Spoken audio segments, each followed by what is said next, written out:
예, 또 좋은 시간 가지셨습니까? 잠시 기도하겠습니다. 하나님, 감사합니다. 하나님이 저희들을 사랑하시는 이 가운데 오늘 또 도우시고, 하나님 말씀 앞에 다시 또 저희들을 세워주셔서, 있게 하여 주셔서 감사합니다. 말씀 안에서 우리를 향하신 하나님의 그 귀하신 뜻을 발견하고, 그 뜻을 이루는데 말씀의 능력으로 이룰 수 있는 하나님의 사람이 되게 해 주옵소서.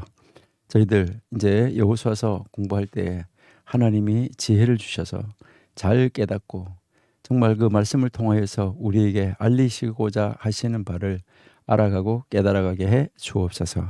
예수님의 이름으로 감사하며 기도드립니다. 아멘. 예, 우리 앞에 시간에 우리 여호수아 우리 4장 하고 여호수아 이제 5장 9절까지 우리가 살펴봤는데요.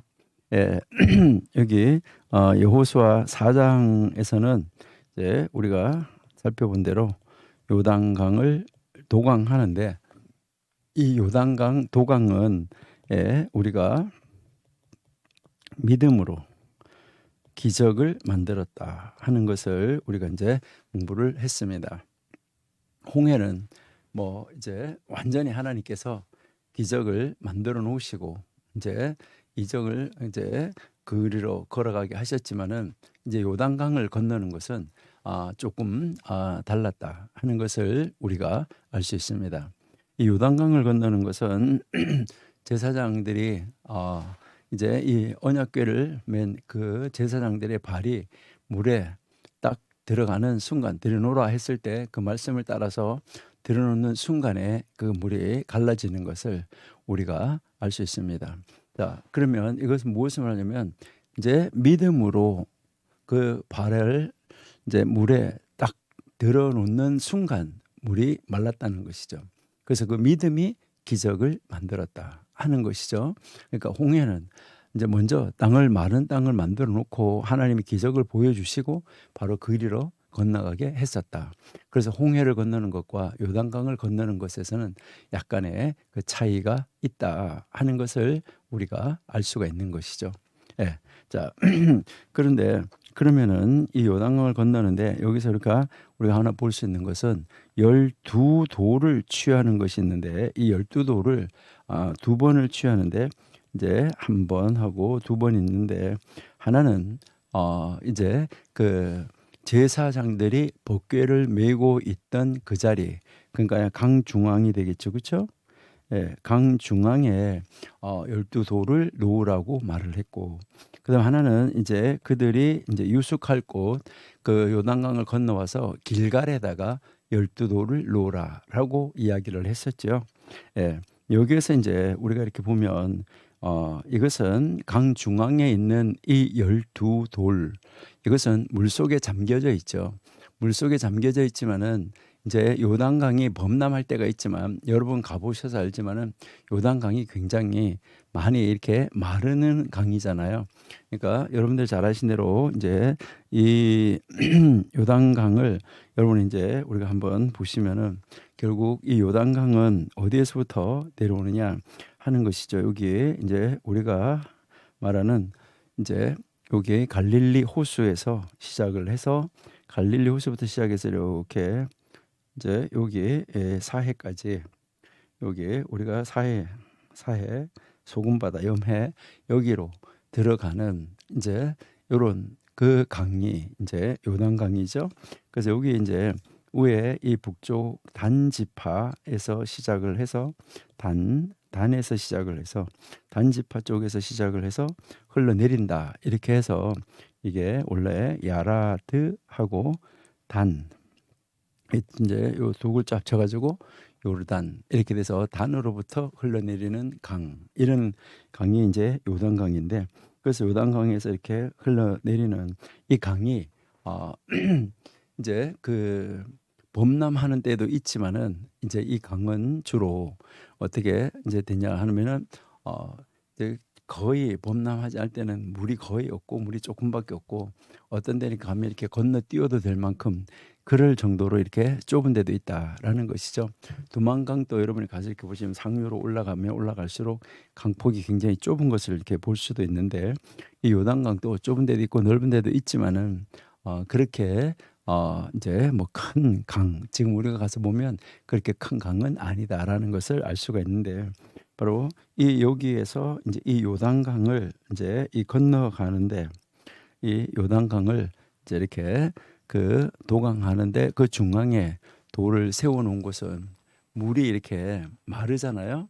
그 강이 이제 건천이 돼서 물이 마르면은 그때 거기에 뭐가 나타나냐면은 이 돌을 거기다가 놔둔 돌 있잖아. 그렇죠? 이 강 중앙에 있던 돌이 드러나서 이제 보여지게 된다 하는 것인데 이것을 많은 사람들이 이제 예수님하고 연결을 시키려고 많이 노력을 합니다.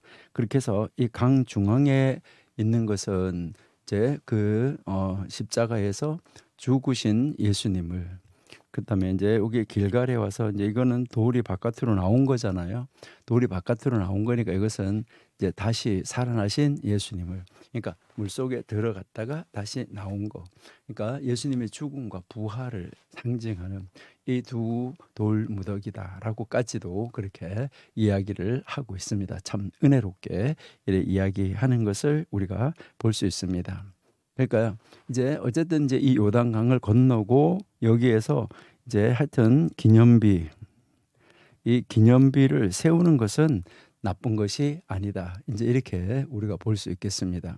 그러니까 기념비를 세워 놓는 것이죠. 그러니까 아까도 이야기했지만 여러분들도 어떤 일이 있을 때는 그런 기념비를 세우는 것도 뭐 그렇게 나쁜 것은 아니다. 그렇다고 해서 그 기념비가 무엇을 능력을 준다 이런 것은 아니고 그러니까 우리가 그냥 기념하는 것으로서는 괜찮다. 이렇게 우리가 한번 생각을 해볼 수가 있겠죠. 그다음 이제 5장 들어가서 5장 1절에서 우리가 한번 이제 보시면은 5장 1절은 아까 우리가 봤던 대로 그 요단강 서편에 있는 사람, 그러니까 요단강 건너편에 있는 사람들이죠, 그렇죠?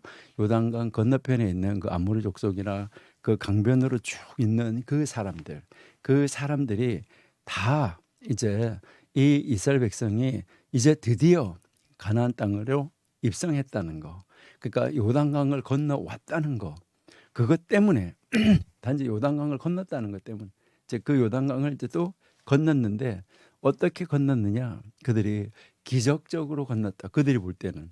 그러니까 이제 이 이스라엘 입장에서 볼 때는 믿음으로 이것을 건너간 것이지만은 이제 그 사람들의 입장에서 볼 때는 그 요단강 동편에 있는 사람들 입장에서 볼 때는 흘러 넘치는데 강둑이 흘러 넘치는데 이렇게 왔다 하는 것은 이것은 어떻게 보면 정말 놀라운 그 기적이라는 것을 우리에게 가르쳐 주고 있다 하는 것이죠. 그러니까 놀라운 것이죠. 그러니까 이런 놀라운 능력의 역사심 이것을 우리가 한번 생각해 볼 수 있다 하는 거죠. 그러니까 그렇게 이제 그 하나님의 놀라운 역사가 있어진 다음에 그 다음 아까 우리가 이야기했던 것처럼 이 2절에서 9절까지 이제 2절 5장 1절에서는 그 모든 이방인들이 다 놀랐는데 이것은 건너오니까 놀랐다 이렇게 해서 4장에 붙어서 읽는 것이 더 좋을 수 있고요. 그다음에 이제 5장 2절에서 9절에서는 이제 그 이스라엘 백성들이 이제 건너와서 길갈에다가 이제 기념비를 이제 그 세운 그 이후에 거기에서 지금 이제 그 길갈에서 있어지는 사건이죠. 그러니까 길갈에서 그러니까 처음 그러니까 여기가 첫 번째 진을 친 자리잖아, 그렇죠? 예, 첫 번째 진을 친 그 자리, 그 장소가 바로 길갈인데 여기에서 첫 번째 진을 친 자리에서 어떤 일이 있었는가 하는 거 이것을 보여주는 아주 중요한 사건이다라는 것을 우리가 이제 볼 수가 있죠. 그래서 제일 먼저 이제 2절에서 9절까지는 이제 진을 친 자리에서 있었던 사건이 여러 가지가 있었는데 아주 기념비적인 사건이 몇 가지가 있죠. 세 가지가 있는데 거기에서 이제 첫 번째 거가 바로 뭘 말하냐면은 여기에서 이제 첫 번째 행한 것이 바로 뭐냐면 할례죠. 할례를 했다. 이거는 굉장히 놀라운 사건이라고 아까도 우리가 이야기를 했습니다. 그러니까요. 여기에서 이제 우리가 이제 보시면은 하나님이 이제 여호수아에게 이제 말씀을 했고, 여호수아가 이제 백성들에게 이제 이것을 사실 이 할례를 집례하는 거죠. 칼을 만들어서 집례하는 것을 우리가 이제 볼 수가 있는데, 여기에서 이제 우리가 한번 생각해 보면 하나님이 여호수아에게 이야기했을 때 내가 그러니까 나가 여호수아라고 했을 때 하나님이 이런 말씀을 하시면, 하나님 지금 우리 이스라엘 백성들 지금 요단강을 정말 하나님이 강을 마르게 해줘서 기적으로 건너왔는데, 이제 그렇게 해서 지금 우리 백성들이 의기가 지금 아주 하늘에 닿고 있는데, 하나님 그들의 그 아주 그 의기를 그렇게 확 꺾어놓을 필요가 있습니까? 할례를 하면 어떻게 전쟁을 준비하고 싸울 수 있습니까? 이렇게 여호수아가, 그러니까 내가 여호수아라면, 우리가 여호수아라 그러면, 하나님 그렇게 하지 말고 나중에 하면은 안 될까요? 하나님 다시 한번 생각해 보시오. 이렇게 할 수 있지 않을까 하는데, 여호수아는 그렇게 하지 않고 여호수아는 바로 백성들에게 하나님이 말씀하신 대로 집례하는 이 놀라운 이 모습을 우리에게 가르쳐 주고 있다 하는 것이죠. 그랬을 때 여기에서 이 백성들 또한 이 여호수아를 신뢰하고, 정말 하나님을 신뢰하고, 그들이 지금 전쟁을 앞둔 상태에서 여리고성에서 그 파수꾼들이 내려다보고 있는 그런 상황에서 할례를 할 수가 없는 상황인데, 그러니까 그 할례를 할 수 없고 그들이 만약에 성문을 열고 나오면은 그들이 이제 정말 죽임을 당할 수밖에 없는 그런 환경 속에서 하나님의 말씀에, 이 지도자의 말씀에 이 순종한다는 것은 대단한 그러한 결단이고 결심이었었다. 그리고 대단한 믿음이었었다 하는 것을 우리가 알 수가 있는 거죠. 어떻게 보면 생명을 건 거예요. 그들이 할례를 하고 있을 때 이제 그 침범해서 내려오면, 그들이 이제 그 여리고성이 문을 열고 나오면 어떻게 될까 하는 것을 우리가 한번 생각해 볼 수 있다는 것이죠. 자, 이제 다시 10절로 한번 가보실게요. 자, 5장 10절. 자, 5장 10절 보시면은 이제 이스라엘 자손이 이제 길갈에 진을 쳤고 그달 14일 저녁에 여리고 평지에서 유월절을 지켰다라고 지금 이야기를 하는 것이죠. 그러니까 이제 길갈에서 캠프를 치고 바로 이제 그 달 14일에 그 14일에 지금 이제 그 지키는 그 모습을 이제 우리가 볼 수 있다 하는 것이죠. 그러니까 이제 그 달에 바로 그 이제 14번째 그 날에 이제 이것을 지켰다 이렇게 이제 되어져 있죠. 자, 그러니까 여기에서 이제 14일 저녁이라고 나오는데 그냥 14일에라고 이렇게 이해를 하시면은 좋겠어요.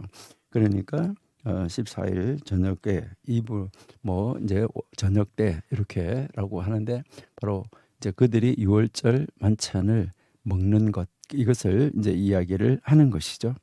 그래서 이제 14일 이제 그 14일에 이제 유월절 저녁을 이제 먹는 거, 지키는 거, 이것을 알 수가 있고, 그다음 이제 아까 몇 가지 아주 획기적인 사건이 있다고 그랬는데 11절, 12절에서 나오는 것은 바로 뭐냐면, 이제 길갈에 가서 그 땅에서 나온 소산을 먹기 시작한 거예요.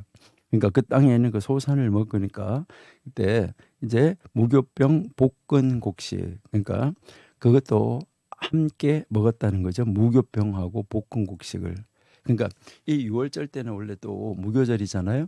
유월절 지나고 나면 바로 무교절이 이어지니까, 그래서 무교병과 볶은 곡식을 먹었다라고 이야기를 하고, 그 12절에 보니까 이제 그 땅의 소산물을 먹은 다음 날에 바로 만나가 그쳤다 이렇게 이야기를 하는 것이죠. 그래서 이스라엘 사람들이 이제 거기서 만나가 딱 그치고 나니까 그 다음 날부터는 만나가 없었어요.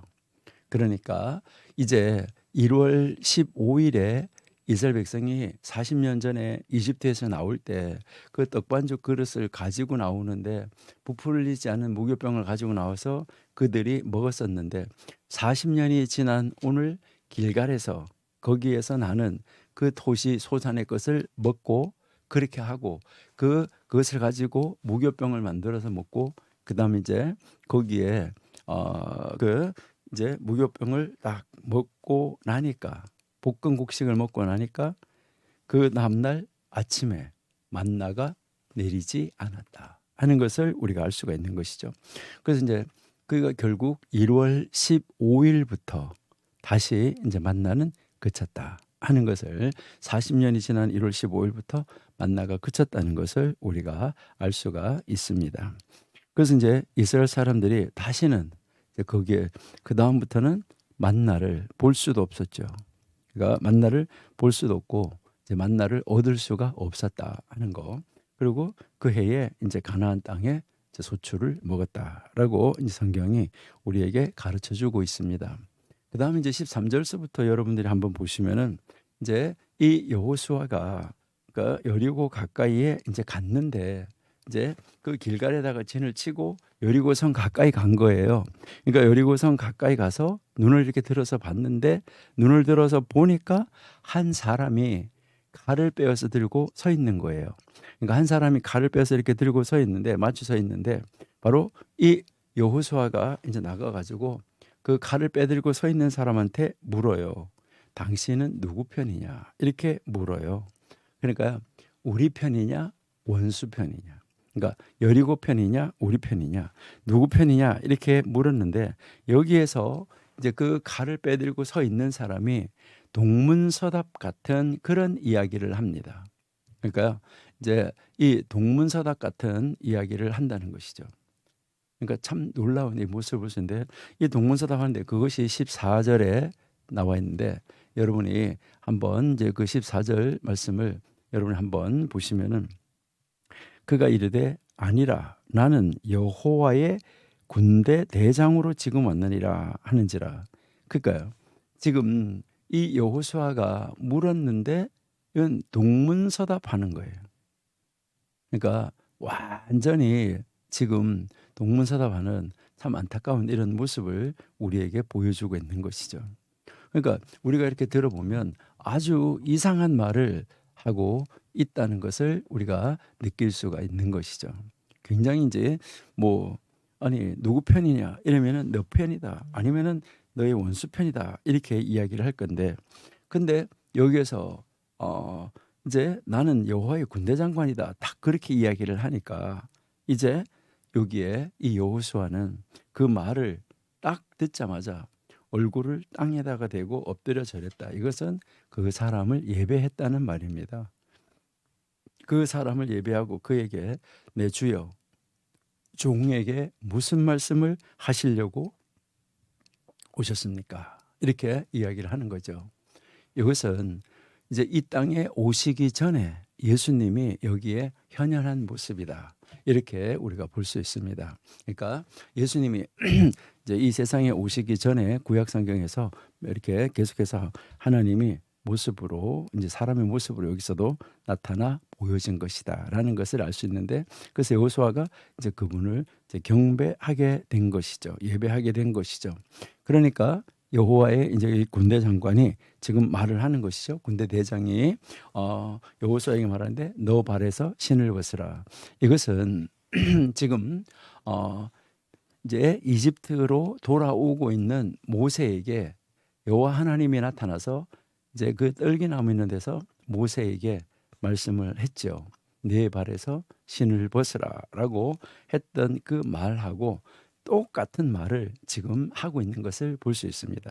그러니까 너 발에서 신을 벗으라. 너가 선 곳은 거룩하니까 이제 여호수아가 그대로 행했다라고 이야기를 하는데 이것을 우리가 오경 공부할 때에 이제 한번 이야기를 했었던 것인데 우리 잠시 한번 다시 한번 이제 생각을 한번 해보시는데요. 여러분이 한번 이렇게 그 생각을 한번 이제 해 보시면은 과연 여러분들이 정말 그 어, 신발을 벗어라. 이제 모세에게도 신발을 벗어라 했는데 이 신발을 벗어라 하는 그 말의 의미가 무엇일까 하는 거. 이것은 여러분들이 한번 깊이 한번 생각해 보실 필요가 있지 않나 이렇게 이제 생각이 됩니다. 그러니까 그 신발을 벗으라는 의미가 무엇일까 이걸 알기 위해서 우리 잠시 이력서라는 단어를 한번 보시도록 이렇게 하겠습니다. 여러분이 한번 이력서를 한번 이렇게 보시면은 여기에 이게 이제 이력서인데 요 이력서를 보시면은 요 이자가 신발 이자라고 이야기를 하는 거죠. 그래서 신다 밝다. 그러니까 이 신발을 이야기를 하고 있다라고 여러분이 보시면 되겠죠. 그러니까요. 그다음에 이 역자는 지낼 역자다. 그러니까 이력하면 이것은 다른 말로 말하면 신발이 이제 지나간 그 신발이 거치고 지나간 그 역사 이것을 말해요. 신발의 역사. 이게 신발이 걸어 다닌 역사 이것을 말하는 건데 그래서 여기서 보니까 이제 뭐냐면 지내다 지나가다 뛰어넘다 건너뛰다 지내온 일 겪은 일 이것이 력이잖아요. 그다음에 이제 이 서자는 기록한 것이죠. 그것을 이제 기록해 놓은 거 이것을 지금 말을 하는 것이죠. 그러니까 여기에서 이제 이 이력서라는 말은 무슨 말이냐면 자기가 그 신발을 신고 걸어 다녔잖아요. 돌아다녔잖아요. 뭐 나는 신발을 신고 어디 초등학교 여러분 학력을 쓰라 그러면 그다음에 어디 중학교 마당 어디 뭐 이제 고등학교 대학교 뭐 어디 대학원 이렇게 내 신발이 다녔다. 그 신발이 여러분들의 신발이 다닌 그 역사를 기록한 것이 바로 여러분들의 이력서예요. 그리고 뭐 실력 이래 가지고 뭐 나는 어디 교회 다녔고 어디 교회 뭐 했고 어디 교회 뭐 했고 이렇게 해서 그 신앙의 또 이 경력 이런 것을 이제 기록을 하게 되는 것이죠. 이력서가. 그러니까 결국은 자기 신발이 걸어 다니는 역사를 기록한 것인데 여기서 신발을 벗으라는 말은 지금까지 너의 이력서를 다 버려라라고 이야기를 하는 것입니다. 이제 이 모세 보고도 하나님이 그 신발을 벗으라고 한 것은 지금까지 너가 교육받고 뭐하고 했던 거 다 잊어버리고 오직 나만 믿어라 하나님만 믿어라라고 이야기를 하고 있는 것이죠. 그러니까 여기서도 여호수아에게도 마찬가지입니다. 이제는 오직 하나님만 믿고 하나님만 의지하고 나가야 된다. 너가 뭐 모세한테 배운 거 어떻다 모세를 내가 40년 동안 섬기면서 모세를 어떻게 했었다 이거 상관없다는 거예요. 오직 하나님인 나만 믿어라. 이것을 지금 이야기를 하고 있는 것입니다. 그러니까 오직 하나님만 이제 의지하라고 그 신발은 벗어버려라. 너의 이력, 경력, 경험, 지식, 모든 체험 이거 다 버리라는 거예요. 여러분들이 하나님을 믿는데도 마찬가지입니다. 여러분, 우리가 지금 하나님을 믿을 때도 우리의 모든 것을 내려놓아야 하나님을 믿고 하나님이 하라는 대로 하나님의 말씀대로 할 수가 있어요. 그러니까 우리의 의가 강하면 절대로 하나님 따라갈 수가 없습니다. 그러니까요. 우리가 내 자신을 온전히 내려놓지 않으면은 하나님의 일을 이루는데 넉넉하게 이룰 수가 없다는 거. 이거 여러분들이 기억하시고 사실 명심하셔야지 돼요.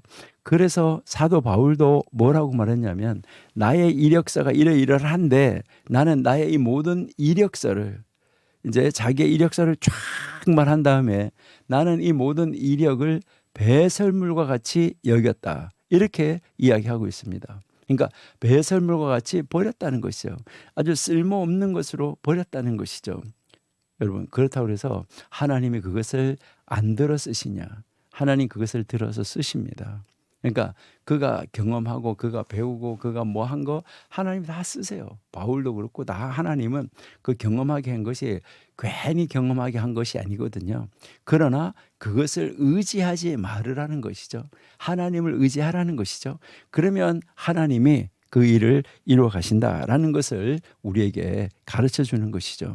그래서 우리도 하나님의 일을 하는 데 있어서 필요한 것은 바로 뭐냐면 우리 신발 벗어야지만 됩니다. 그러니까 신발을 벗어야 어떤 그 일을 이루는 것이 가능하다라는 거, 이거 여러분들이 아시고 우리도 이제 모세나 여호수아나 바울처럼 우리의 모든 나의 어떤 것을 의지하는 것이 아니라 진실로 우리 하나님만을 의지하고 나가는, 오직 하나님의 손에 잡혀서 오직 하나님 따라서 나가는 우리가 되어야 된다 하는 것을 여기서 우리가 볼 수 있습니다. 그래서 이제 이 모세, 이제 이 여호수아에게 하나님이 바로 이제 그 신발을 벗으라라고 하니까 여호수아가 그대로 딱 거기에서 순종하는 것을 우리가 볼 수 있습니다. 그러니까 오직 하나님의 말씀에 순종하고 나가는 이 놀라운 모습을 우리가 볼 수 있다 하는 것이죠. 자, 그러면 우리 5장, 아까 5장 1절은 4장에 붙는 것이 더 자연스럽다라고 이야기를 해서 그 요단강을 건너가니까 거기에 있는 요단 서편에 있는 모든 사람들이 다 이제 놀랬다라고 이야기를 했고요.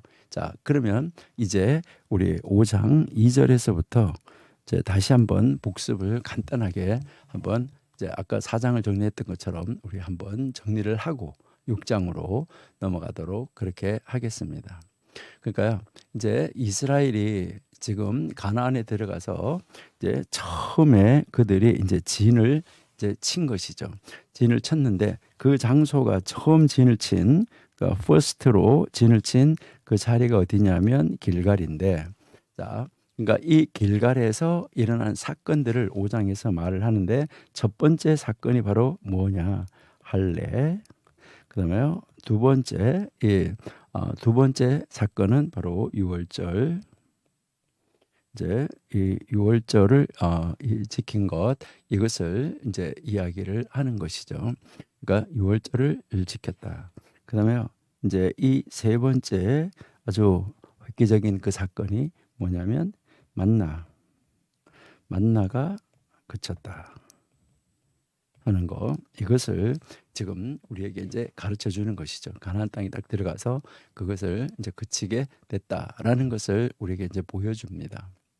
그리고 나서 이제 하나님이 이제 이 여리고성을 점령하게끔 하기 위해서 여호수아가 여리고성 가까이 갔을 때 하나님 이제 나타나셔가지고 이제 그 군대 장관, 군대 대장의 모습으로 나타났죠. 그래서 여호수아가 이제 대화를 나누면서 거기서 하나님을 알고 하나님 앞에 엎드려서 경배하고 이제 하나님을 이제 예배하는 이 모습을 우리가 이제 볼 수 있습니다. 그래서 하나님은 여호수아에게 이 할례 의식을 새롭게 하라고, 다시 하라고 명령하셨는데, 이것은 아까 우리가 이야기한 대로 이집트에서 나온 모든 남자들, 그러니까 이집트에 있을 때 이집트에서는 이제 그 아브라함의 그 할례, 그 언약을 따라서 할례를 했는데, 이집트에서 나온 사람, 그러니까 이집트에서 나온 사람, 그런데 이제 이 전쟁에 나갈 만한 남자 그 20세 이상이 다 죽었기 때문에 이제 모두 다 죽었다는 것이죠. 우리 신명기 2장 16절을 한번 보실게요. 네.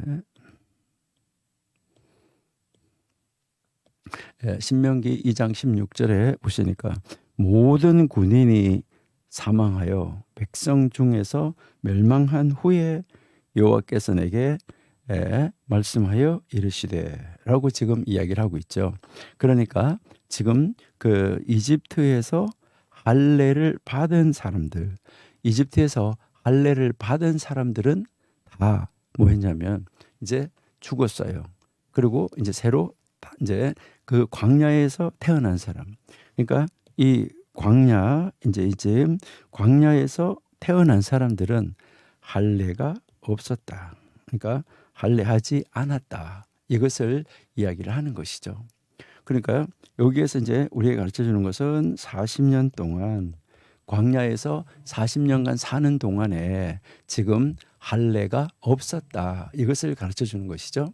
그래서 이제 이 새로운 세대가 40년 동안 광야에서 방황하던 그 기간에 그 할례가 없었고 이제 이제 그 40년이 지나서 지금 어디로 가는 것입니까?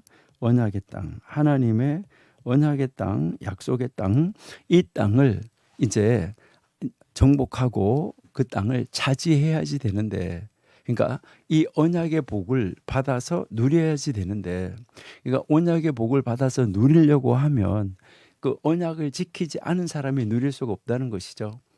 우리가 앞에 시간에서 이야기했는데 모세가 이제 이집트의 언약의 백성을 인도하러 나올 때 그렇게 나올 사람이 할례 언약을 지키지 않았기 때문에 도중에서 이제 이집트로 돌아가는 도중에 그 아브라함의 저 언약을 바로 이 모세가 그 미디안에서 아들을 낳았을 때 아브라함의 언약을 할례 언약을 모세가 행하지 않았던 것을 이제 이집트로 돌아오는 노상에서 했잖아요.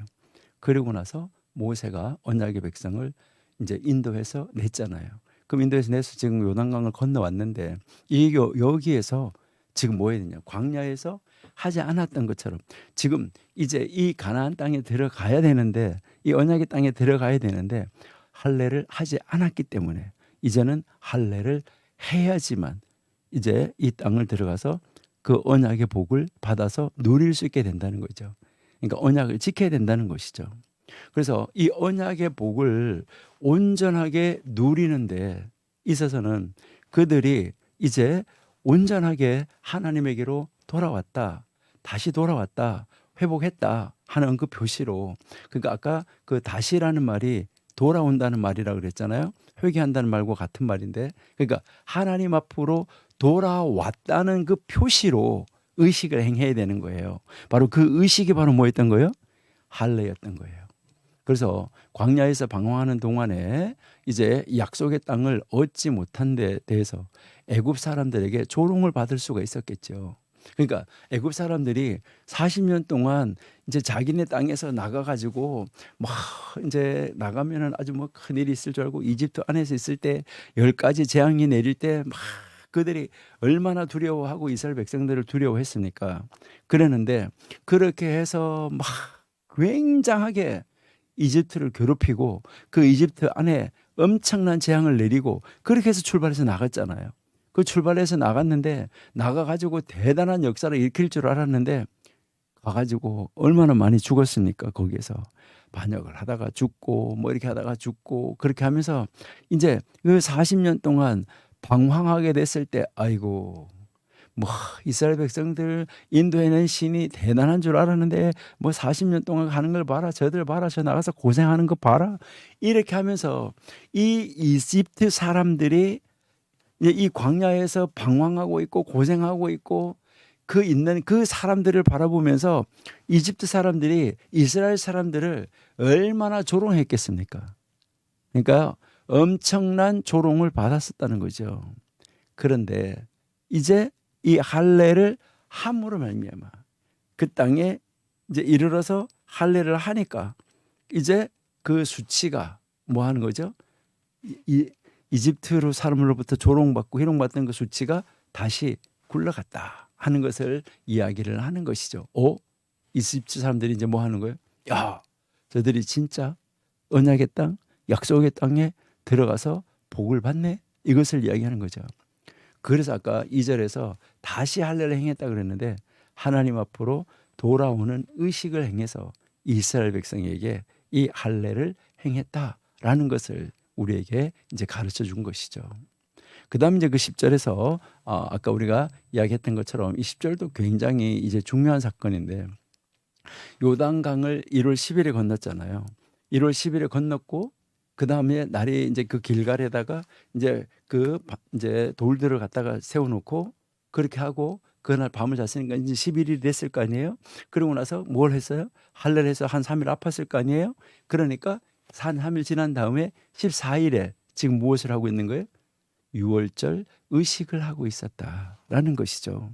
그러니까 아까 이제 우리가 한번 보았던 것처럼 여기에 이렇게 이스라엘 그 이제 백성들이 여기가 이제 이렇게 길갈 여기에서 이제 진을 치고 있는 거죠. 그러니까 여기에 이 여리고 성 이게 이제 여리고 성이 이제 이렇게 생겼었다는 거잖아요. 자, 여리고 성이 이렇게 생겼는데 자, 그러면은 여기에서 이제 이렇게 파수꾼들이 이렇게 내려다보고 있다는 거잖아요. 근데 아까는 할례를 했고 지금은 이제 며칠 전에는 할례를 했고 이제 아폰게시대 그쳐지는 그 순간에 14일 됐을 때는 무엇을 하는 거죠? 유월절 의식을 하고 있다는 거잖아요. 유월절 의식을요. 그러니까 여기에서 지금 유월절 그 의식을 하고 있다 하는 것을 이제 우리가 볼 수 있는데 그러면 이게 밑에서 여기에서 이제 이렇게 이제 이 백성들이 유월절 의식을 하는 것을 바라보는 것은 어떤 모습이었을까 하는 것이죠. 여러분 보면 여기에서 이렇게 보면 여기 이제 이 파수꾼들이 이렇게 내려다보면 이제 뭘 하고 있어요? 아니 뭐 할례를 하고 저들 전쟁을 하자는 거야. 도대체 뭐 하자는 거야? 이렇게 하다니까 할례가 끝나고 나서 아픈 시기가 딱 끝나니까 바로 또 뭘 하는 거예요? 유월절 의식을 하는 거예요. 이 여리고성인 사람들도요. 이 사람들이 뭘 하고 있는지 다 아는 거예요. 전날이 뭔 날인데 이것도 다 알아요. 그러니까 이제 그 의식을 이렇게 행하는 것을 이렇게 건너다 보면 무엇을 이제 생각나게 합니까? 우리에게 원수가 보는데 우리는 그 앞에서 지금 하나님 앞에 유월절 그 의식 만찬 의식을 행하고 있다. 참 놀라운 것이죠. 그러니까 원수가 보는 앞에서 이것을 하고 있다는 거잖아요. 자, 우리 여기서 시편 한번 보실게요. 23편. 시편 23편 이렇게 5절 한번 보시면 주께서 내 원수의 목전에서 내게 상을 차려주시고 내 원수의 목전에서 이제 상을 차려주시고 기름을 내 머리에 부으셨다. 이렇게 지금 말씀을 하고 있는데 이것은 무엇을 말하냐면 여러분들이 이렇게 있으면 이제 원수가 여기 있다. 그리고 여기 이렇게 내가 있다. 이렇게 지금 마주보고 있어요. 이렇게 해서 이렇게 마주보고 있는데 여기에 이제 이 원수가 있는데 이 원수의 목전에서 이 말은 원수 목전에서 원수가 본다는 말이 아니고 이 원수 목전이라는 말은 원래 무슨 말이냐면 여기 원수가 있으면 원수의 반대편 그러니까 반대편은 내 쪽이죠. 원수의 반대편 내 앞에 그러니까 원수하고 이렇게 둘이 마주 서 있는데 원수 앞에가 아니라 원수의 반대편 건너편 바로 건너편에 내 앞에 여기에다가 상을 차려줬다는 거예요. 그러니까 여기에 이 파수꾼들이 이렇게 지켜보고 있는데 원수의 반대편 이 길갈에서 진을 치고 있고 이 진을 치고 있는 이 반대편 여기 내 앞에다가 상을 차려줬다. 그러니까 지금 이제 이 1월 14일에 그들이 이집트에서 나온 이제 이집트에서 나오기 전날 그 기념하는 그 1월 14일에 이들이 이제 그 유월절 만찬 그 의식을 하는 것을 우리에게 가르쳐 줬다 하는 것이죠. 그러니까 이제 원수의 목전에서 상을 베푸시는 모습을 우리에게 지금 온전하게 여기에서 보여주고 있다 하는 것이죠. 참 놀라운 사건입니다. 여러분들이 뭐 이제 제가 설명을 똑바로 이렇게 정말 실감 있게 잘 못해드렸기 때문에 그런데 이건 정말 실감 나는 겁니다. 원수의 반대편 내 앞에다가 아주 거나한 상을 탁 차려놨다. 이렇게 했을 때 원수들이 뭐라 그랬어요? 저것들 뭐 하는 거야? 이렇게 이야기할 수 있는데 하나님께서 우리를 그렇게 해주시고 그 원수 앞에서 우리에게 기름 부어주시고 그 원수 앞에서 우리에게 정말 환상을 차려주시면서 그 원수들이 바라보면서 도대체 뭐 하자는 건가?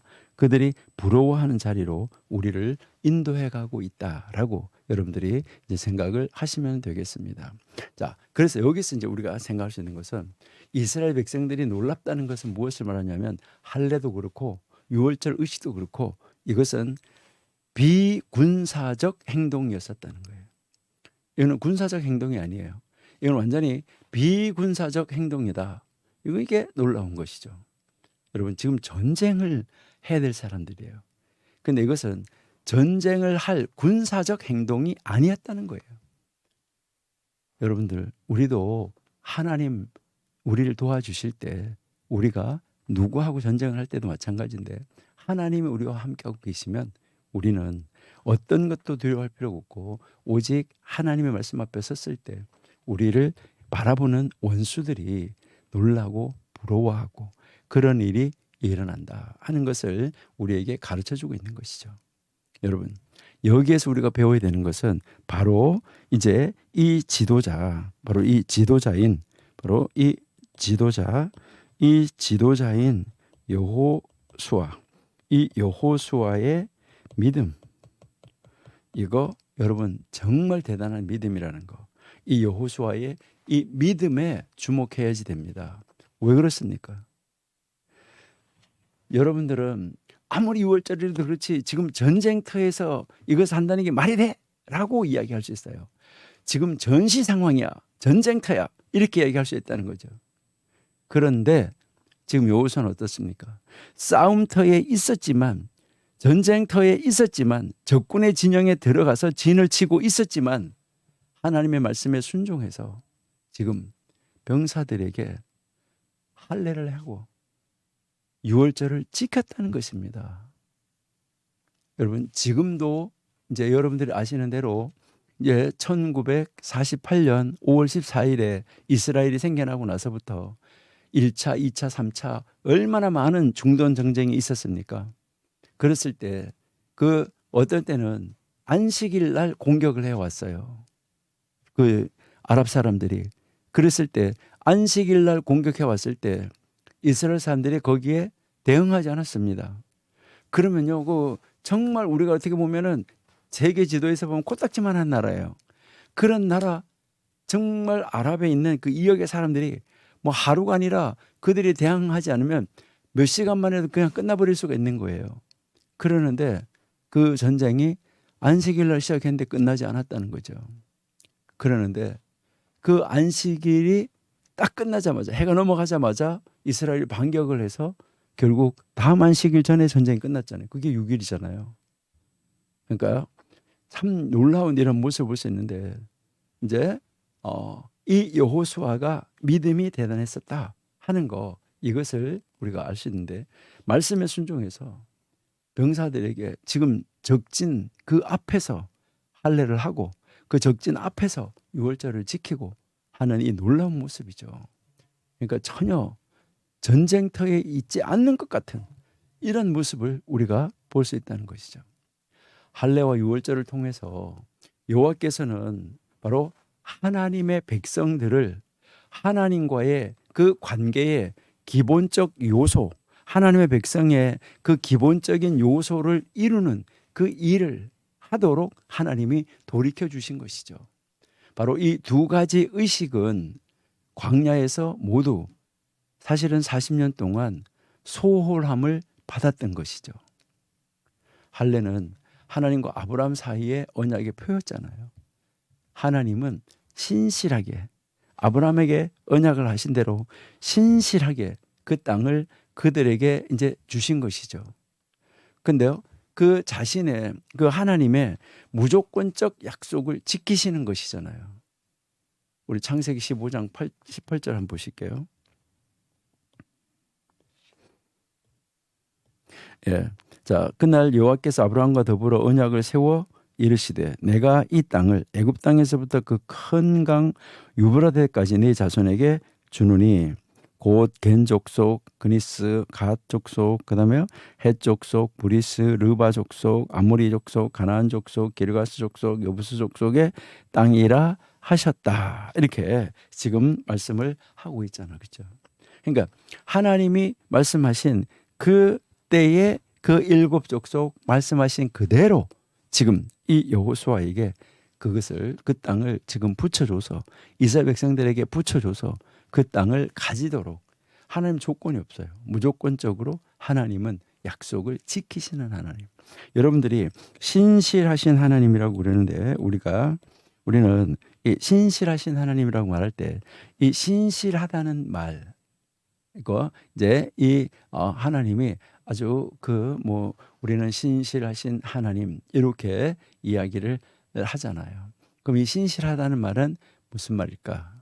그리고요, 하나님은 이제 뭐를 말하냐면 나를 믿으면 믿는 대로 행하여서 내 앞에 완전해져라라고 이야기를 하는데요.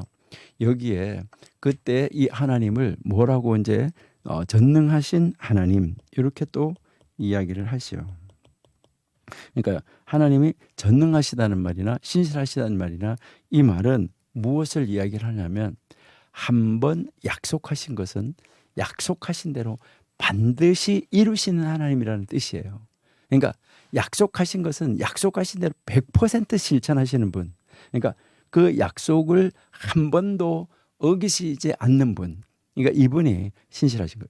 여러분도요, 누구하고 지금까지 약속을 해서 한 번도 약속을 어긴 적이 없다. 여러분 신실한 사람이에요. 근데 우리는 그런 사람이 하나도 없어요. 예. 그 이제 그러니까 한 번도 약속을 어긴 사람 없는 사람, 그런 사람 진짜 전능한 거예요. 다 그것을 할 수 있었다는 거. 참 대단한 것이죠.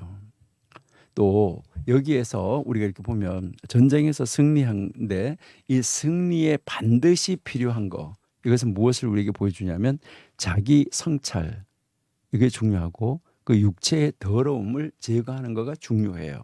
그래서 우리는 할례를 해서 우리에게 있어서 이제 잘라내야 될 것을 잘라내야 되는 거, 이것을 상징하는 것이죠. 그러니까 유월절은 이스라엘 백성들을 하나님이 구원해 주신 구속을 기억하게 하는 거잖아요. 그다음에 그들을 인도해서 애굽의 종살이에서 그들을 해방시켜 주셨는데 여기에서 그 해방시켜 주신 이 유월절을 지킴으로써 유대인들은 40년 전에 있었던 그 첫 번째 유월절 때 모세를 통해서 주신 그 하나님의 말씀을 지금 순종하고 있다는 것이죠. 출애굽기 13장 5절 한번 보실게요.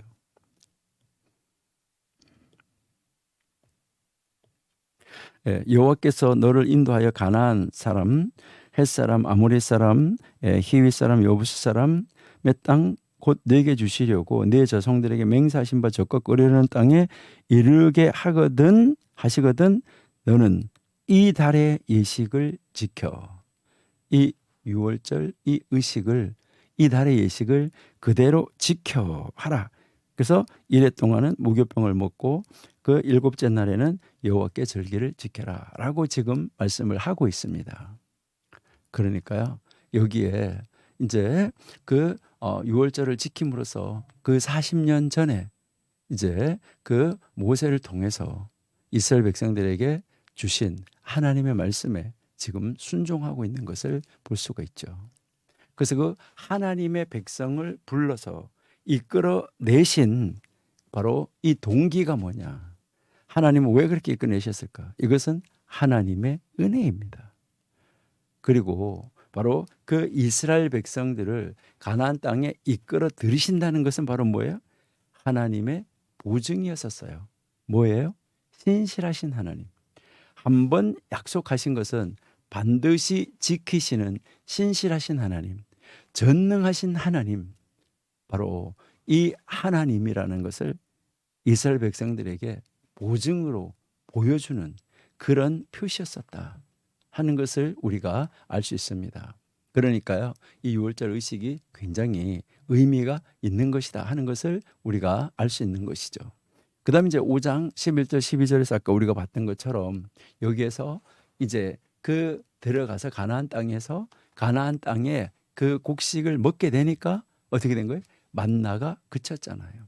여러분 잘 아신 대로 이 만나는 하늘에서 내려온 산떡, 생명의 떡, 바로 이 만나는 예수 그리스도를 상징하는 것이죠. 여러분 나중에 천국 들어가면 이제 예수님과 함께 그냥 왕노릇하는 것이죠. 여기서 만나는 바로 이 성육신 하신 우리 예수님, 이제 광야 생활의 필요를 채우기 위해서 하늘로부터 내려왔던 그 내려온 떡을 상징하는 것인데, 그 땅의 소사는 바로 이제 그 땅에 가나안 땅에 약속의 땅, 언약 땅에 들어갔을 때 이 소사는 부활하신 예수님을 우리에게 보여주고 있다는 것이죠. 그래서 우리는 이 두 가지를 먹고 살아야지 된다 하는 것이죠. 그러니까 그들이 그 땅에 그 땅 소산을 처음 먹은 다음 날 바로 만나는 그쳤다. 그래서 하나님은 이제 얼마나 놀라운 이 시간의 준수자인가. 그리고 시간을 그 운행하시는 분이신가. 그러니까 하나님이 이 우주를 만들어 놓으시고 그냥 만들어 놓은 상태로 그냥 둔 것이 아니라 하나님이 그것을 시간에 딱 맞추어 가지고 하나 아주 정확하게 아주 그 하나님의 시간표에 따라서 움직여가고 있다는 것을 우리에게 가르쳐 주고 있다라는 것이죠. 그러니까 하나님은 하나님이 만들어 놓으시고 계획해 놓으신 것에 모든 그 약속에 신실하신 하나님이고 하나님이 그 시간표를 짜 놓으신 대로 그 모든 것이 정확하게 하나님의 시간표에 의해서 움직여가고 있다. 이것을 우리에게 보여주고 있는 바로 그 성경이 지금 그 6월절 아까 그랬잖아요. 1월 10일 양을 선택하는 날 1월 10일 그러고 나서 할례를 하고 3일이 지나 1월 14일 날그 6월절 이제 그 만찬을 하는 그 시간에 이들이 6월절 만찬을 행했던 거 참 놀라운 역사라는 것을 우리가 알 수가 있습니다. 여러분들이 정말 성경을 읽어보면 읽어볼수록 우리는 놀라운 거, 야, 어찌 이럴 수가 있을까 하고 우리는 감탄할 수밖에 없고 놀랄 수밖에 없다. 야, 정말 하나님이시니까 이렇게 하지. 하나님이 아니시면 누가 이렇게 할 수 있겠냐라고 우리는 반복을 할 수밖에 없다. 이렇게 우리가 한번 생각을 해볼 수가 있겠습니다. 그리고요, 이제 사실은 이제 5장 우리가 보시면 이제 만나가 그쳤고 사실은 이제 5장 13절서부터 이제 이 여호수아 앞에 나타난 군대 장관이 있잖아, 그렇죠? 군대 대장이 있는데 이때부터 사실은 여리고성의 정복은 시작이다라고 여러분이 보시면은 좋을 것 같아요. 그러니까 이때부터 이제 여리고성이 이제 정복의 시작이라고 이제 보시면은 좋은데 자 어쨌든 이제 13절에서 14절 그러니까 이 13절에서 이 14절은 13절에 이 사람은 여호와의 사자 군대 대장 바로 육신을 입기 이전에 한 모습을 가지신 바로 예수님이다. 그러니까 이 세상에 육신의 몸을 입고 오시기 전에 이제 그 하나님의 현현, 하나님의 나타나심을 우리에게 보여주시는 것이죠. 바로 그분이 그 여호와의 군대 대장으로 자기 자신을 소개하는데 바로 예수님께서는 단순히 우리를 돕기 위해서 오신 것이 아니라는 거예요. 그러니까 또 그렇다고 그래서 우리를 해치기 위해서 찾아오셨냐? 그것도 아니에요. 뭐냐? 온전히 우리로 하여금 하나님의 약속 속에서 누리게 하시기 위해서요. 그러니까 하나님의 언약, 그러니까 하나님의 언약, 이 언약 안에서 우리를 누리게 하는 것이다. 그러니까 그 언약 속에서 하나님이 하신 그 언약 안에서 우리가 누리면서 살아갈 수 있도록 하나님이 만들어 주신 것이다. 참 놀라운 것이다 하는 것을 우리가 알 수가 있죠. 그다음 이제 15절에서 이제 우리가 보시면은 이제 여기에 이제 이 여호수아가 하나님 앞에 있었다는 것이죠. 이제 그리고 이제 여호와 앞에 이제 이 여호수아 자신이 자기는 여호와 앞에 있다는 거 이것을 알았다는 바로 그 결정적인 증거예요. 야, 내가 하나님 앞에 있구나 하는 거. 이제 여러분들 여기서 느끼게 되는 이건 천사 아니에요. 왜 그러냐면 천사는 예배의 대상이 아니고 경배의 대상이 아닙니다. 그러니까 여기에서 여호수아가 경배하고 이제 여호수아가 예배했는데 이것은 천사가 아니라 하나님의 현현이에요.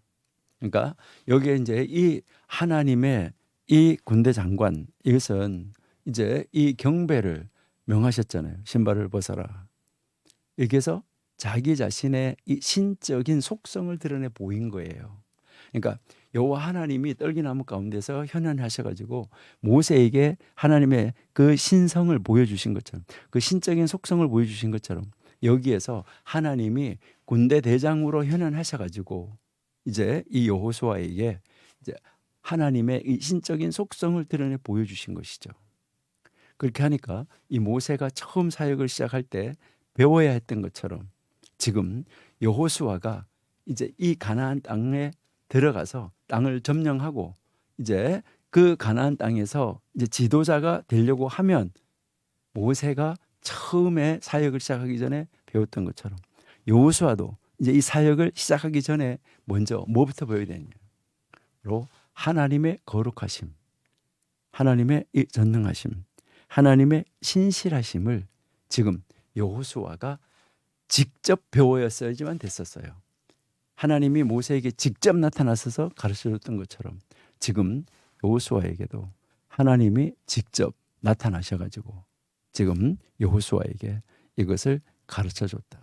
참 놀라운 사건이라는 거. 이것을 우리는 꼭 기억을 해야지만 되는 것이죠.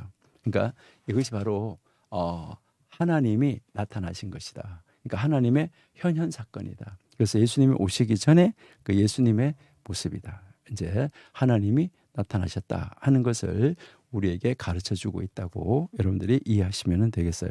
자, 그러면 우리 6장으로 이제 넘어가서 이제 여리고성 이제 그 점령하는 대로 한번 가 보시도록 하겠습니다.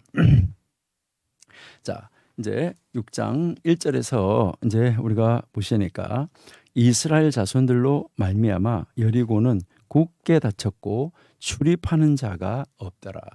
자, 그러니까 지금 여기에 이제 지금 여리고 성 안에 있는 사람들 있잖아요, 그렇죠? 여리고 성 안에 있는 사람들이 이스라엘 자손들로 말미암아 여리고가 굳게 닫히고 출입하는 자가 없더라라고 이야기를 했는데, 자 여기에서 이제 우리가 이제 아까도 이제 우리가 잠깐 이제 보았었지만은 이제 이 여리고 성을 여러분에게 한번 보시면은, 자 이 여리고 성에서 여러분 한번 보시면 여기에 이제 안쪽 성문이 여기에 있고 여기에 이제 이 바깥 성문이 있는데, 자 그러면 여기에 이제 이 안쪽 성문, 이 바깥 성문이 있는데, 그러면 그 이 성문 자체가 뭐 하고 있었냐면은 굳게 닫혀 있었다. 이것을 이야기를 하는 것이죠.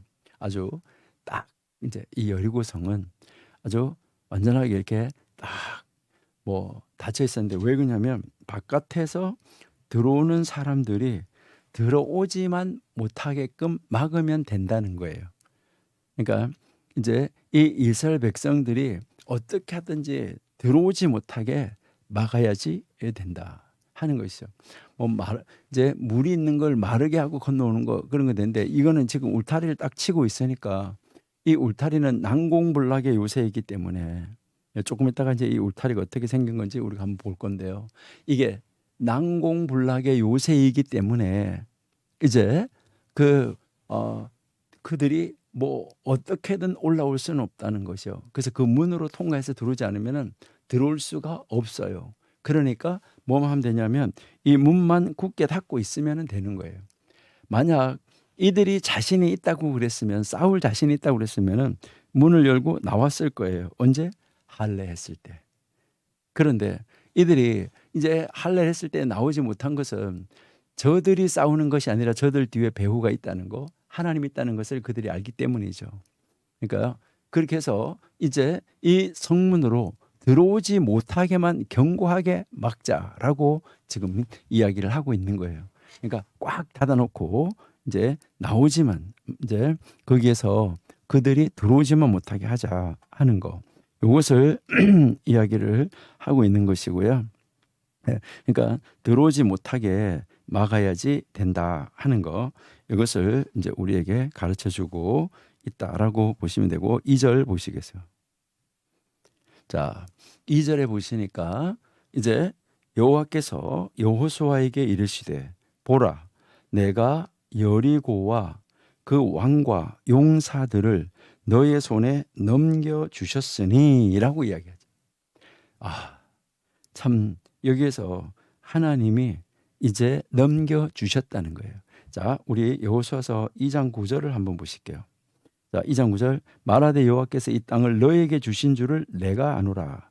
우리가 너희를 심히 두려워하고 이 땅 주민들이 다 너희 앞에서 간담이노라니. 이것은 기생 라합이 했단 말이에요. 자, 그럼 내려가서 24절을 한번 보시면 또 여호수아에게 이르되 진실로 여호와께서 그 온 땅을 우리 손에 주셨으므로 이제요 그 땅의 모든 주민이 우리 앞에서 간담이 눅떠이다 하더라라고 지금 말씀을 하고 있는 것이죠.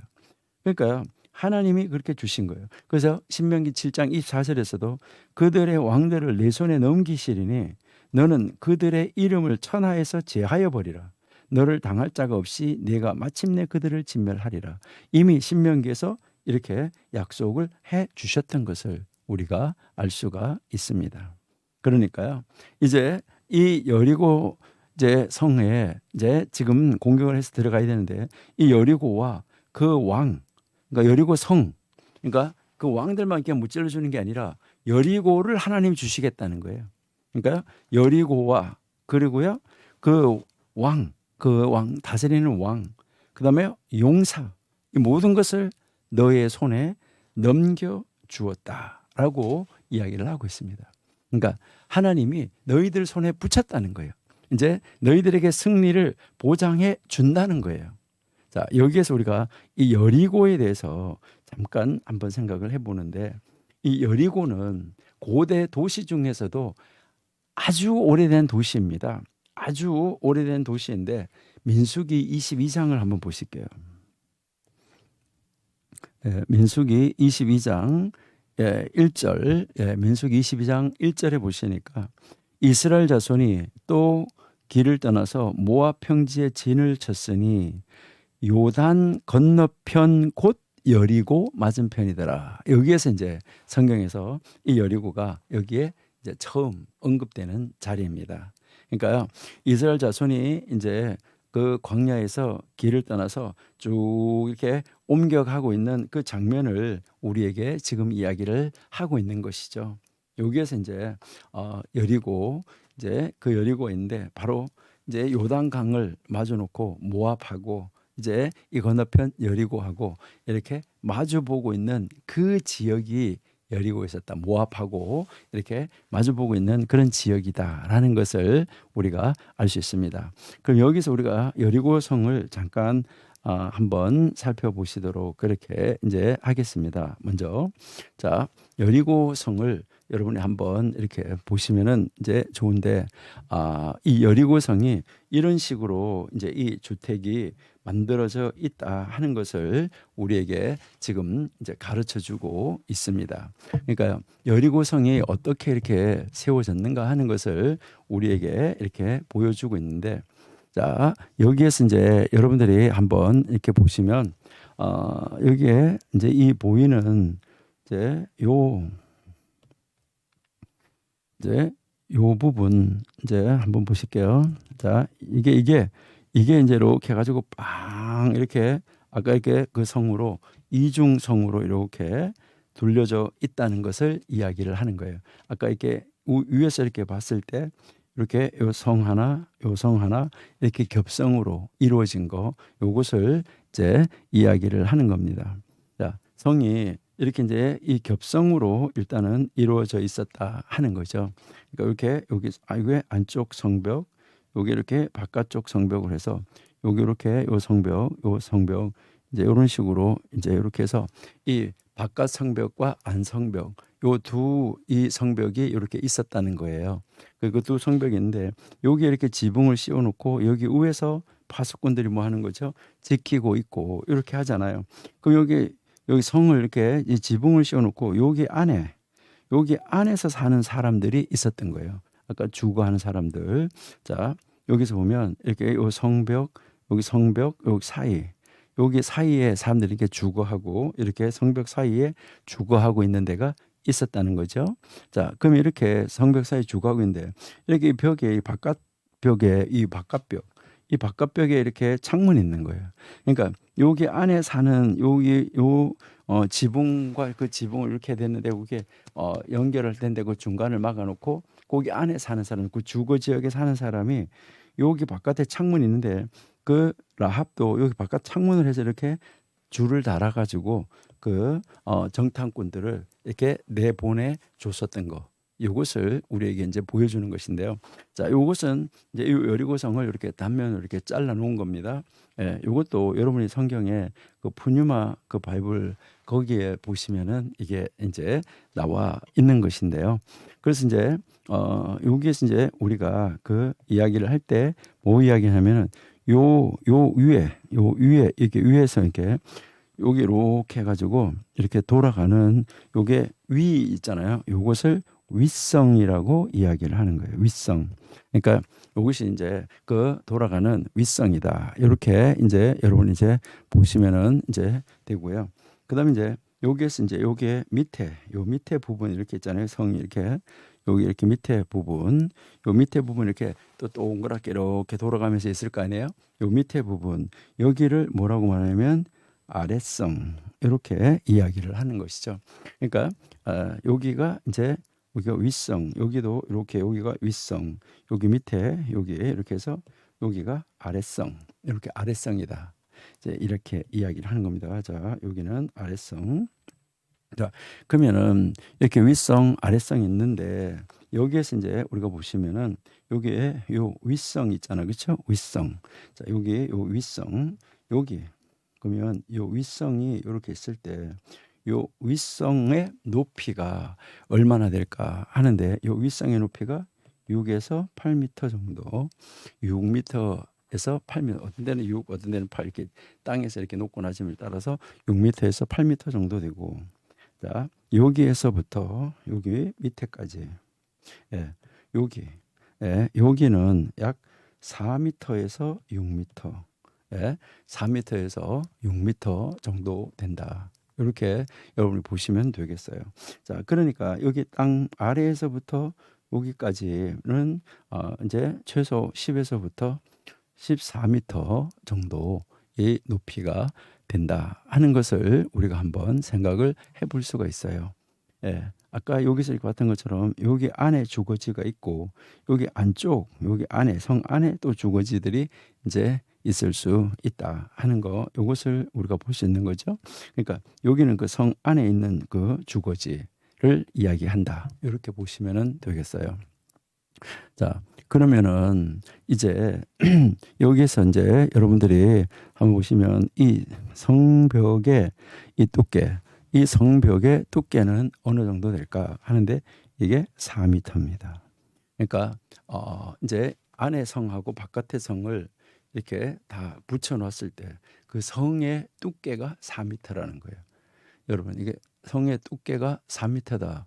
여러분이 생각이 되십니까? 어느 정도 두께인지? 여러분, 성벽 두께가 이제 2m 사람 키, 2m짜리 사람이 누워서 두 사람이 2m짜리 사람이 두 사람이 누워 있는 바로 그 정도의 바로 이 성벽의 두께가 두꺼웠었다 하는 거, 이것을 우리에게 지금 보여주고 있다 하는 것입니다. 그러니까요, 이게 참 놀라운 이런 사건을 우리에게 지금 가르쳐주고 있다라고 여러분이 이제 보시면은 되겠어요. 그러니까 이런 데가 이게 두께가 다 4m씩이나 된다 하는 거. 이 두께가 보통 두께가 아니라는 거죠. 자, 이렇게 이 성이 견고한 성이다라는 것을 우리에게 이제 가르쳐 주고 있어요. 그러면 이 성이 아주 이렇게 견고한 성인데 이 성을 하나님께서 이제 처음으로 지금 뭐 하시고 계시는 거예요? 이스라엘 백성들에게 이 초롱성 같은 성을 하나님께서 지금 이스라엘 백성들에게 주시겠다라고 지금 약속을 하시고 계시는 것이죠. 이거는 완전히 사실은 진짜 이 초롱성입니다. 그리고 이 성을 이 성 전체 이 안에가 이제 여러분들 글쎄요, 뭐 평수로 계산하면 얼마 돼? 2만 평 정도 이 됩니다. 그러니까 이 굉장하다라는 것을 우리가 이제 생각을 할 수가 있습니다. 그리고요, 굉장히 이제 이 오래된 도시고 이것은 여러분들 이렇게 보시면 해발 이제 이 해저 200m 이상 내려가 있는, 그러니까 바다 수면보다 200m 이상 정도 내려가 있는 데입니다. 그러니까 사해가 400 정도 내려가 있잖아요. 그러니까 그 사해보다는 이제 한 200이 더 높다 하는 것을 우리가 알 수 있어요. 그러니까 이렇게 이제 이 성이 아주 견고한 성이고 아주 이 놀라운 성인데, 이 성을 무너뜨리는데 참 어떻게 무너뜨리는가, 여러분들이 성경 읽어서 잘 아시는데 참 놀라운 방법으로 무너뜨리는 것을 우리가 알 수가 있습니다. 자, 그러면 계속해서 우리 성경 보시도록 할게요. 예, 이렇게 해서 이제 그 성경 이제 우리가 여호수아서 2장에 보시니까 6장 2절에 보시니까 여호와께서 여호수아에게 이제 여리고 그 모든 것을 하나님이 맡겨 주셨다라고 이야기를 하면서 이 성을 어떻게 해야지 되는지를 가르쳐 주는 거예요. 그러니까 여러분들이 잘 아시잖아요. 하루에 한 번씩 돌고 그다음에 7번 이제 마지막 제 7번째 날에는 7번 돈다라고 이야기하죠. 그 6장 4절에서 제사장 7은 7 양각 나팔을 잡고 언약궤 앞에서 나아갈 것이요. 7째 날에는 그 성을 7번 돌며 그 제사장들은 나팔을 불 것이며 라고 지금 이야기하잖아. 그렇죠? 자, 근데 그러면은 제사장 7은 양각 나팔을 잡고 언약궤 앞에서 이랬는데 언약궤 앞에서 나간다면 언약궤는 누가 메고 나갔느냐? 자, 여기서 한번 보실게요. 예, 그러면 이 언약궤는 누가 이제 이것을 메고 나가는가 하는 것을 이제 밑에 가면 이제 설명해 주는데 5절에 제사장들이 양각 나팔을 이제 7번째 날에 불고 그때 무너져 내린다라고, 그래 하면 니들은 올라가라라고 지금 이야기를 하고 가르쳐 준 것이죠. 자, 그래서 6절에서 눈의 아들 여호수아가 제사장들을 불렀어요. 이제 그렇게 말을 해줬잖아요. 하나님이 여호수아에게 이렇게 말을 해주니까 눈의 아들 이 여호수아가 제사장을 불러가지고 그들에게 말을 하는 거예요. 너희는 언약궤를 메라. 자, 그러니까 제사장 중에서 언약궤를 맨 제사장이 있고 또 양각 나팔을 잡은 제사장이 있고 이제 요게 따로따로 있었다는 거예요. 그러니까 원래 광야를 여행할 때는 이제 누가 언약궤를 메고 갔느냐 하는 것이죠. 그러니까 원래는 이제 이 언약궤를 메는 사람은 누구였었는가 하는 것을 여러분들이 한번 이제 보시면은, 예, 이제 원래 여기서 여러분이 민수기 3장에서 레위인들한테 어떤 임무인가 하는 그 임무를 가르쳐 주는 것이 나오죠.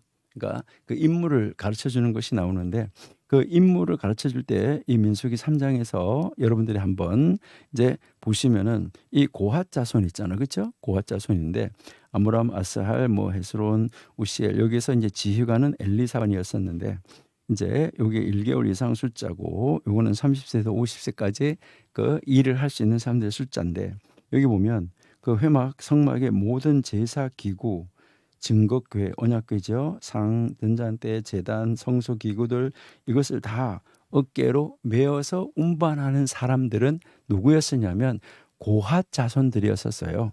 그래서 이들이 이제 행진을 할 때 여러분 보시면 이제 이 행진을 할 때 이렇게 보시면은 여기에 제일 앞에 이제 여기에 언약궤를 이제 언약궤 법궤가 앞에 간다고 그러면은 거기에 이제 여기에 이제 동쪽 지파, 그다음에 게르손 무라리 자손이 그 모든 그 기구, 이제 그 제사용 기구 말고 뭐 울타리 뭐 이제 이런 거 텐트 이런 것들 가지고 가고, 그다음에 남쪽 지파가 가고, 그다음에 여기 딱 중앙에 고핫 자손이 제사 기구들을 메고 가고 있는 거죠.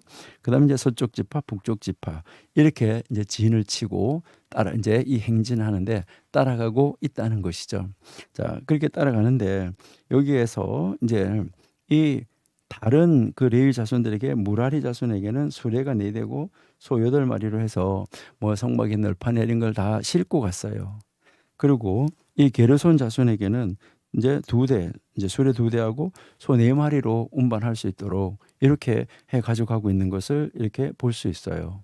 그러니까 이제 이 고핫 자손이 메고 가는 것이 임무였었어요. 그러는데 요단강을 건널 때 하고 그다음 요단강을 건너가서 여리고성을 함락시키기 위해서 여리고성을 돌 때 하고 그럴 때는 누가 언약궤를 메고 갔냐? 제사장들이 메었었다. 이것을 우리에게 지금 성경이 가르쳐 주고 있다. 이렇게 이제 보시면 되겠어요. 그러니까 6절에 눈의 아들 여호수아가 제사장들을 불러서 그들에게 너희는 언약궤를 메고 제사장 7은 또 양각 나팔을 잡고 그리고 여호와 교회 앞에서 나아가라. 교회 앞에서 먼저 가라는 것이죠. 그리고 백성에게 나아가서 그 성을 돌되 무장한 자들이 여호와의 교회 앞에서 나갈지라. 이제 먼저 무장하고 있는 이제 무장한 사람들이죠. 그러고 나서 여호수아가 백성에게 그 다 마치면은 이제 7은 제사장 7은 양각 나팔 7을 잡고 여호와 앞에서 나가고 나팔을 불고 여호와의 언약궤는 또 그 뒤를 따르고 이렇게 해서 어떻게 행진을 해야지 되고 어떻게 돌아야지 되고 하는 것을 여기서 아주 자세하게 이제 이 백성들에게 다 아주 가르쳐 주고 있는 이 모습을 우리가 알 수가 있습니다.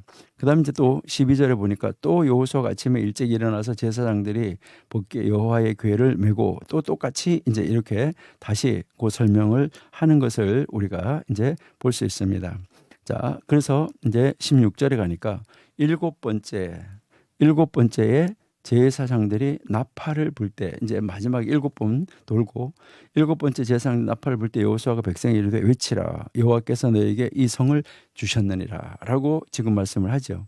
자, 17절에서부터 19절까지는 한번 볼게요. 자, 이 성과 그 가운데 있는 모든 것은 여호와께 온전히 바치되 여러분 여기서 여호와께 온전히 바치되 기생 라합과 그 집에 동거하는 자는 모두 살려주라. 이는 우리를 보내는 것이다 라고 지금 이야기를 하고 있죠. 그 다음에 18절에서 너희는 온전히 바치고 계속 온전히 바치라는 말 나와요. 그 바친 것 중에 어떤 것이든지 취하여 너희가 이스라엘 진영으로 바치는 것이 되게 하여 그다음에 고통을 당하게 되지 아니하도록 오직 너희는 그 바친 물건에 손대지 마라. 은, 금, 동철, 기구들은 다 여호와께 구별될 것이니 그것을 여호와의 곳간에 드릴지니라 하니라. 그러니까 다 뭐 하라는 거냐면 이제 하나님 앞에 드리라 이렇게 말하는 건데 이것은 우리가 말할 때 뭐라고 하냐면 하나님 앞에 드려진 것이라는 뜻으로 헤렘이라고 말을 해요. 그러니까 여리고성은 첫 성이에요. 이스라엘 백성이 지금 가나안 땅에 들어가서 공격을 해서 얻는 첫 성입니다. 그러니까 이것은 여러분들이 잘 아시는 대로 짐승이든 사람이든 모든 첫 것은 다 누구 거예요? 하나님의 거예요. 과일이든 다 첫 것은 다 하나님의 것인데 그러니까 이 첫 성은 누구의 것이냐면 하나님의 것이기 때문에 그 안에 있는 어떤 것이라도 손을 대지 말라는 거예요. 예, 우리 레위기 23장 10절을 한번 보실게요. 예, 여기서 이스라엘 자손에게 말하여 이르라 너희는 내가 너희에게 주는 땅에 들어가서 너희의 곡물을 거둘 때 곡물의 첫 이삭 한 단을 제사장에게 가져갈 것이오라고 말하는데 이제 이 가나안 땅에 들어가서 지금 얻게 되는 이 첫성 여리고성이 첫성인데 이 첫성은 바로 누구 거냐? 하나님의 것이다. 이것을 여기에서 가르쳐주고 있는 것입니다. 그러니까요 우리가 정말 이 하나님 앞에 하나님께 드려진 거 여기에다가 손을 대는 거 그러니까 하나님의 것에 손을 대는 거 그것이 크냐 작냐 중요하지 않아요. 그러니까 하나님의 것은 뭐 1억이냐 아니면 일전이냐 이게 중요한 거 아니에요. 하나님의 것에 손을 댄다는 거 이게 아주 중요한 것입니다. 그러니까 하나님의 것에 손을 대면 안 된다. 이것을 우리에게 정말 강조해서 가르쳐주고 있는 그런 말씀이에요. 그러니까 절대 대지 말라는 거, 손을 대지 말라는 것이죠. 그래서 이제 20절에 이에 백성은 외치고 제사장이 나팔을 불며 백성이 나팔 소리를 들을 때에 크게 소리질러 외치니 성벽이 무너져 내린지라. 백성이 각기 앞으로 나아가 그 성에 들어가서 성을 점령하고 그 성 안에 있는 모든 것을 완전히 바치되 첫 것이기 때문에 하나님의 것이에요. 그래서 남녀노소와 소와 양과 나귀를 칼날로 멸하니라 이렇게 해서 이제 여기에 이제 그 전체를 다 온전하게 멸해야 된다는 거, 이것을 우리에게 가르쳐 주고 있다. 이렇게 여러분이 이제 보시면 되겠어요. 자, 우리 이제 6장 21절까지 간단하게 한번 살펴봤는데요. 여기까지를 우리가 다시 한번 보면 이제 이 가나안 땅을 정복해서 들어가는 것을 여러분이 한번 보시면 이제 이 하나님이 이제 여기에 이제 이 시딤 아까 우리가 이야기했잖아, 그렇죠? 여기 시딤에서 이제 자리를 옮겨 가지고 여기에서 요단강 가까이에서 하룻밤을 머무르고 그다음 이제 여기 여리고 성으로 이렇게 여기에 이제 이 길갈로 들어가죠. 길갈로 들어가고 지금 여리고 성을 함락을 하게 되는 요 모습을 이제 우리가 볼 수가 있는 것이죠. 자, 이렇게 들어가서 먼저 중부로 들어갔어요. 그 중부로 들어가고 그다음에 남부로 그다음에 북쪽으로 이렇게 먼저 중앙으로 들어가서 남쪽으로 북쪽으로 이렇게 3단계의 전투로 이제 이 가나안 성을 정복해 들어가는 것을 볼 수 있는데, 그러니까 결국은 남북 둘로 나눈 거예요. 남북 둘로 나누어 가지고 이것을 정복하기 위해서 먼저 시작한 전투가 중부 전투예요. 그러니까 중부 전투에서 이제 거기서 이제 그 교전을 이루고 하는데 거기서 하나가 여리고죠. 그러니까 여리고하고 아이, 이게 이제 중부 전선이죠. 그리고 이제 여기에서 이 여리고는 아까도 우리가 이야기를 했지만 완전히 요새화되어져 있는 지역이잖아요. 아까 그 성이 어떤지 우리가 한번 보셨잖아요. 그래서 그 성벽과 문은 이제 심판을 당하도록 그 거민들을 사실은 안에다가 그냥 가둬버린 거죠. 딴 데 문을 열어서 도망가게 했으면 더 나았을지도 몰라요. 이것은 이스라엘을 쫓아내지 못했죠. 여리고는 우리가 말했지만 이 지형적으로 정말 이제 거의 이제 250m 그 정도로 낮은 지역인데, 이것은 지형적으로도 낮았지만은 여러분들이 나중에 여리고성을 공부해 보시면 아는데 도덕적으로도 아주 수준이 낮은 지역이었습니다. 지형적으로 해저, 도덕적으로 해저, 이렇게 볼 수 있다는 것이죠. 이것은 하나님의 땅에 우뚝 서 있는 까닭에 멸망을 받을 수밖에 없는 운명이었었고, 이제는 그 땅에 그 합법적인 소유주가 지금 이제 진짜 소유주가 오게 됐다는 거예요. 진짜 소유주, 이스라엘 백성들이 그 땅 진짜 소유주잖아요. 그러니까 소유주가 됐어요. 그 소유권을 이제 주장하는 것이죠. 여러분, 여기에서 우리가 배워야 되는 것은 우리의 삶의 많은 것들이 여리고처럼 크게 부각되어져 있는 것들이 많아요. 우리의 삶 속에서 아주 우리에게 아주 중요한 것으로 아주 이렇게 크게 부각되어 있는 것들이 많은데, 우리의 것들을 소유해 가는데 우리의 진보를 방해하는 거대한 것들이 많이 있습니다. 우리는 우리의 시련을 엄청남을 보고 낙심해 할지도 모릅니다. 여러분, 여리고성이 이스라엘 백성을 가로막고 있었어도 하나님께서 주시는 승리, 우리도 하나님께서 주시는 승리, 이것을 믿고 하나님께 시선을 고정하고 믿음으로 나간다고 하면 우리는 기적을 보게 될 것입니다. 이 유대인들에 대한 두려움으로 인해서 여리고가 침략자들이 이르기 전에, 침략자들이 도착하기 전에 뭐 했어요? 문을 걸어 잠그고 말았어요. 이스라엘 백성은 엿새 동안에 이게 또 그걸 하고 일곱 번째 날 해서 완전하게 이길 수가 있었던 이 모습을 우리에게 가르쳐주고 있다 하는 것이죠. 여러분, 여기에서 이 여리고성이 무너질 때 어떻게 무너져 내렸는가 하는 것인데요. 이것이 이렇게 안쪽으로 이렇게 무너졌습니다. 자, 놀라운 것을 우리가 볼 수 있는데요. 그러니까 성이 이렇게 있는데 이 성이, 이 성벽들이 바깥으로 무너졌다 그러면 돌고 있는 이스라엘 백성들에게 문제가 있었을 거예요. 그런데 이것이 안쪽으로 무너졌다는 거예요. 놀라운 사건이죠. 예, 오늘 여기까지만 하고요. 6장 22절부터 다음 주에 계속해서 공부하는 시간을 갖도록 하겠습니다. 하나님 감사합니다. 오늘도 함께 하심을 감사드립니다. 우리 앞에 여리고성보다 더 큰 난관, 시련, 환난의 장벽이, 성이 있다고 하더라도 오직 여호와 의지하고 하나님 우리에게 그것을 붙였다는 그 믿음으로 나아갈 때 우리에게 기적이 일어난다는 것을 아시고 우리 온전하게 하나님을 믿는 귀한 하나님의 신학도 되게 해 주옵소서. 예수님의 이름으로 감사하며 기도드립니다. 아멘.